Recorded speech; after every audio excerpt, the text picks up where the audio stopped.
Você passaria uma noite no topo da primeira torre para o espaço? A uma altura de 100 quilômetros acima do nível do mar? Seria a estrutura mais alta que os humanos já construíram.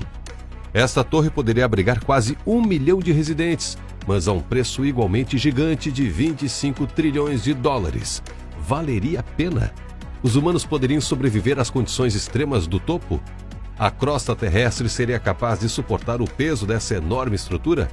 E como evitar que ela caísse? Este é E Se. E isso é o que aconteceria se construíssemos uma torre para o espaço. Quando se trata de construir uma torre até o espaço, há muitos obstáculos que devem ser ultrapassados. Primeiro, existem as temperaturas extremamente baixas que podem te matar congelado.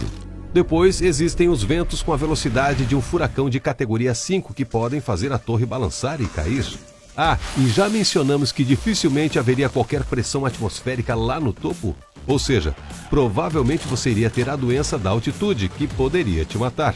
Mas mesmo com todos esses perigos, ainda achamos que podemos construir um prédio gigantesco seguro o suficiente para a permanência de humanos. Quer ver como seria? Sim, pode parecer um pouco estranho, mas é assim que teríamos que estruturar nossa torre se não quiséssemos que ela caísse. Se não fizéssemos nossa torre em formato de uma pirâmide, ela se dobraria sob seu próprio peso, tombaria para o lado e se espatifaria no chão. Com 100 quilômetros de altura, essa pirâmide precisaria de uma base tão larga quanto a área de Hong Kong para mantê-la estável. Também precisaria de um núcleo reforçado para evitar que oscilasse com os ventos extremos das camadas mais altas da atmosfera. A 70 quilômetros acima do nível do mar, podem ocorrer ventos de 252 quilômetros por hora e o topo de nossa torre seria 30 quilômetros mais alto que isso. Agora que descobrimos como fazer uma estrutura estável, precisaríamos encontrar uma maneira de transportar as pessoas até o topo. Tradicionalmente, os elevadores têm o limite de altura de cerca de 500 metros. Acima disso, são considerados muito pesados. Então, vamos precisar de algo um pouco mais moderno, como elevadores movidos à levitação magnética, por exemplo. Mas mesmo com eles, ainda enfrentaríamos viagens de elevador super demoradas para subir e descer.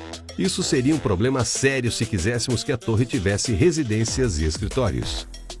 Um setor que ficaria feliz com essas viagens de elevador extra longas seria a indústria de publicidade. Imagine como esse seria um público cativo.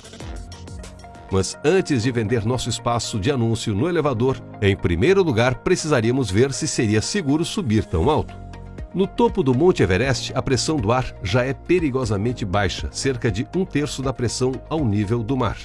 A nossa torre até o espaço seria 11 vezes mais alta do que isso. Se não regulássemos a pressão do ar dentro do arranha-céu, você poderia sofrer com a doença da altitude.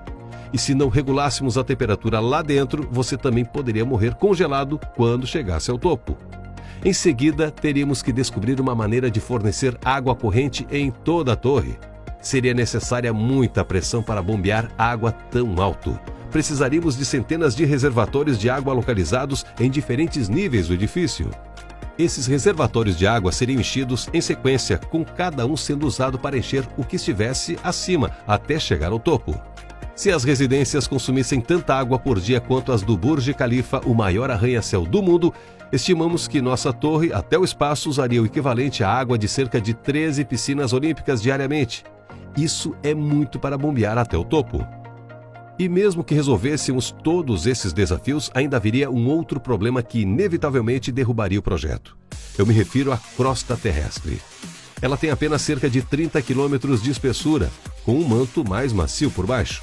Assim como uma casa em solo instável, a torre começaria a afundar no solo ao longo dos anos, pois a crosta terrestre seria incapaz de sustentar tamanho peso. Então, por enquanto, talvez tenhamos que nos contentar com os arranha-céus que já temos. Ou, se você quer muito ter uma bela vista do espaço, resta a alternativa de se inscrever para ser um dos primeiros turistas espaciais. Mas este é um assunto para outro E Se.